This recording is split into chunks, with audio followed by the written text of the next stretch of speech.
Hey, Robert, just want to create a quick video on using the Google Analytics sheet add-on. So you have to go to the manage add-ons or get add-ons and search for Google Analytics. It's by Google, and you can connect it to our Google Analytics account. I'm just going to say create new report.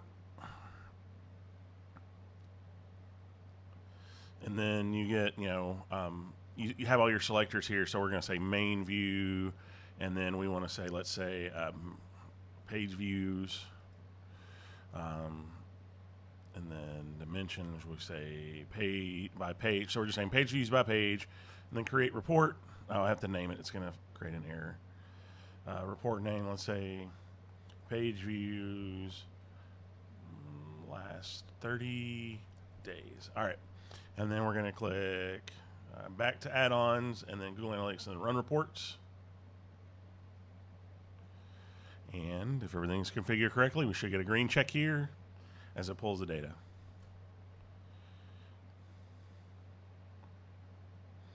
All right, there we go. So you have page views last 30 days. It's not sorted by anything, but you can manage all that here. So order by, page views, and limit here, and then let's see, and then this is where you look for contain sampled data.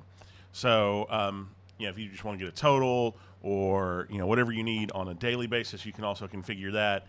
I'll add a link to the Google Analytics dimensions and metrics so that you can see what the format you need, what format you need to use here whenever you're pulling, say you want to pull like, a certain value.